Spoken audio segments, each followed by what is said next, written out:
Welcome to the Echota Behavioral Health Podcast. Today's podcast will feature Echota Behavioral Health's director, Jimmie Fite, and retired educator, Marcella Morton.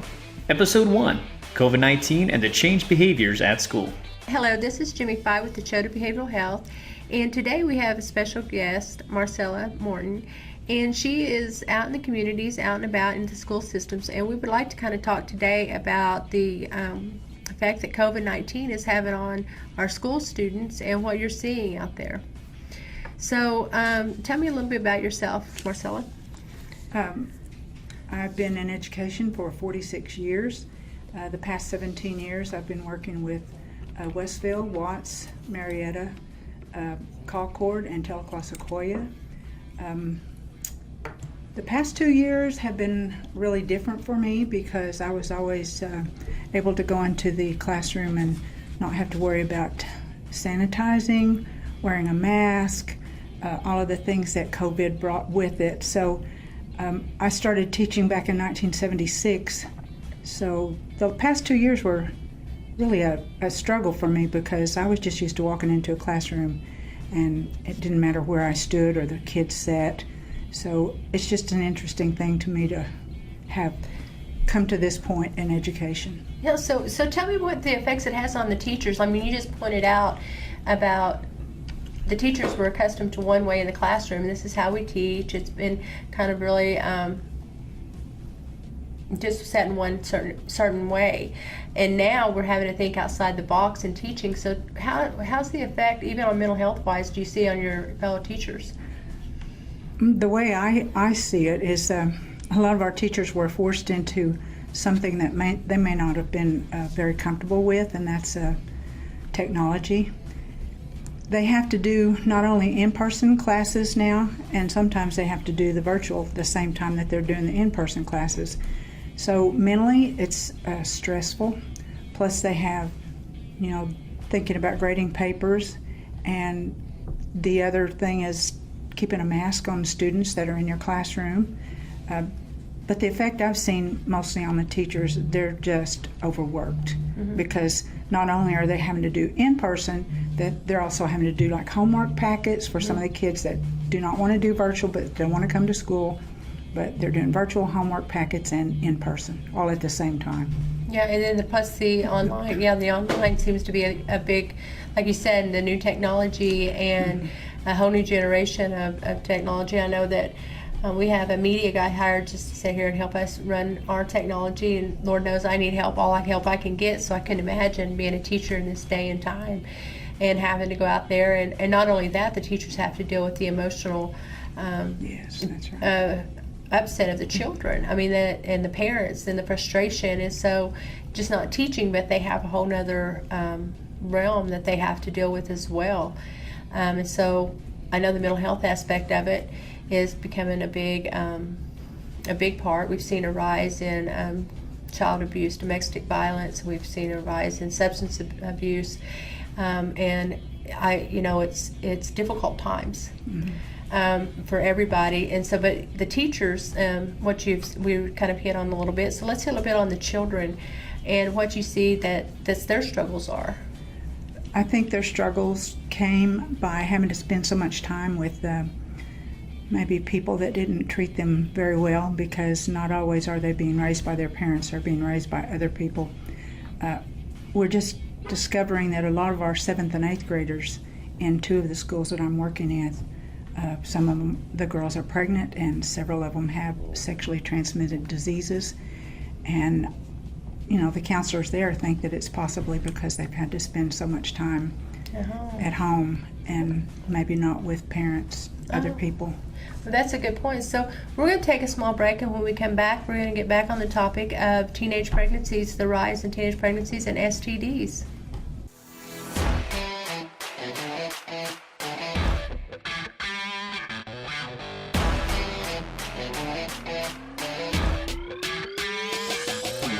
Hello, we're back. This is Jimmie Fite, Director of Echota Behavioral Health, United Kituba and Cherokees, and I'm here with Marcella Morton. And we were discussing, bringing back the topic about teenage pregnancy during the COVID-19, that we have seen a rise in this behavior, sexual behavior with teenagers, not only in teen pregnancies but STDs. So we did a little research real quick, and on DW News they have mentioned here over 1 million underage pregnancies have been reported since the beginning of COVID worldwide. So more on the forefront, which you're in the community, seeing more in the school systems, about how many have you seen? Locally, in the junior high level, I would say in the 7th and 8th grade, I would say there's about 20 girls that out of our 7th and 8th grade that are either pregnant or have sexually transmitted diseases. I think that's a large number. Yeah, it's a large number. And that's a rise since before. How much were you seeing? About?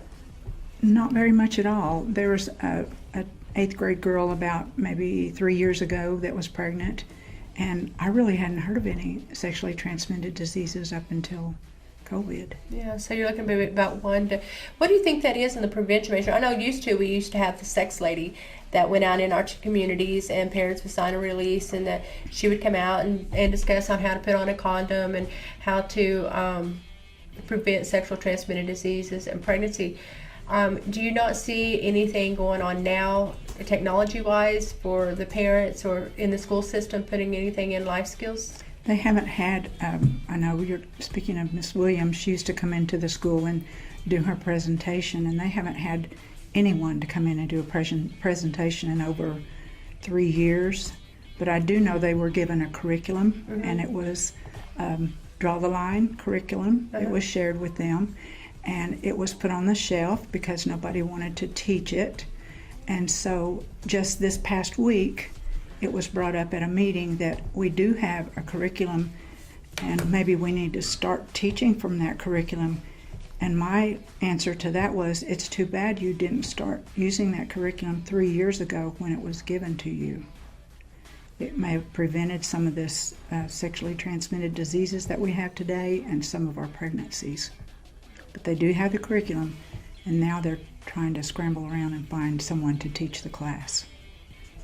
Well, and it's hard to get in person anymore. So what do you think some of the best things that the parents, what would be some suggestion as an educator, could the parents do to help educate for their kids right now in preventative measures?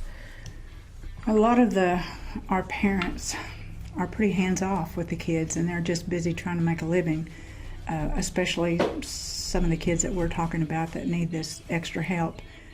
I think a lot of it's going to have to come from school because we've got parents that are disengaged. They really are. Yeah, it's kind of like we sit here and we're talking about a lot of the parents are having to work really, really hard during this pandemic, and they're not be able to stay home with their children to give them that education. But on the flip side of that, we also see where the workforce is, there's a lot of jobs out there for people, but no one seems to want to get back into the workforce. So it's kind of like, well, are these parents, who's the workforce? I mean, is the workforce the ones that aren't coming on? Are they the young people that don't have children yet, and we just have the parents out here working? Or do we have a lot of parents, like you say, that are just disengaged?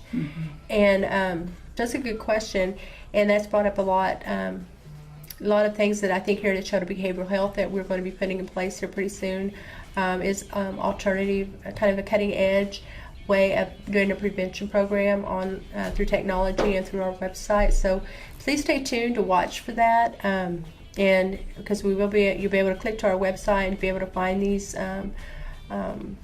apps that we have Grant Nugent, our media specialist, to be putting together. We're also going to be doing some blogs. Marcella will be our first blogger.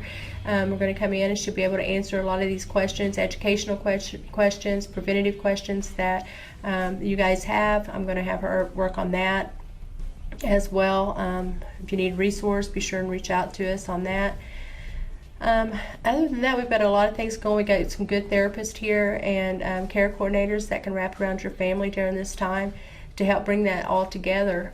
I have Marcella out right now. Like I said, she's teaching a really good life skills course in Watts School right now. And what other school are you going to next? Westville School. So you'll be looking for her.